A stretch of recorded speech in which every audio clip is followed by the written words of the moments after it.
Who do we think the audiences are going to be rooting for when it comes to these guys? Who stood out with the craziest first impressions, the strongest first impressions? Yeah, 28 men, first of all. We're dealing with 28. That's what we ended up narrowing it down to. We could add a lot more, but interesting guys. I mean, just the first night, I mean, you saw some of them on After the Final Rose. There was Blake, who rode in on a horse. And then night one, he rides in on an ox. Oh. Because you have to up it. You can't, you gotta, once you do a horse, you got to go bigger. Elevate, yes. And you can't go much bigger than a horse, but he found an ox.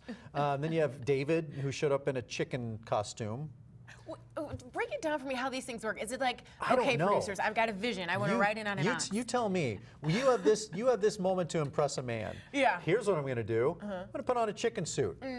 But that's what he chose to do. Okay. And then you had what are some of the other ones that we had? You know, we had the banjo player, Leo, who wasn't in costume, believe it or not. That's really his hair.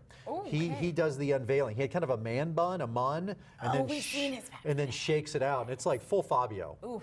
I mean, it's Love almost a like, Fabio you know, moment. Beyonce, when Beyonce's on stage and she has the fan going? It's just like blowing. Yeah, it's perfect. That's how you feel like Leo should just always have a fan on. It just, he's always like moving in slow motion. I'm like, how does he do that? It's like Baywatch. But the thing about Leo is, he's a very interesting guy. And you want to discount him because of how he looks. And then you get to know him and you're like, he's a cool dude. He's Might be a strong contender. Yeah. Wow. So don't freak out about the fact that Leo, he could be around a little bit. Okay, don't let his fabulous mane distract us. Jean Blanc. Jean Blanc. You know, I always like what they do. Yeah. He's a colognoisseur.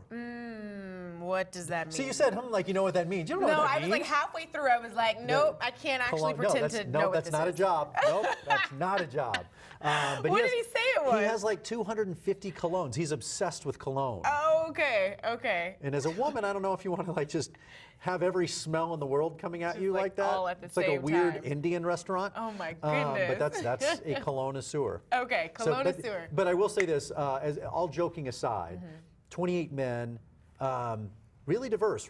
They run the gamut. Age, what they do, from a lot of professional athletes, Clay, still playing in the NFL, stud, Harlem Globetrotter, to a guy that's Silicon Valley genius and a very successful guy. There's some phenomenal guys. They start falling quickly for her, very quickly for her. And vice versa, she realizes that she's in trouble in a good way. Yes, that's a good problem to have. Yeah, it's a great problem. There's too many good men to choose from.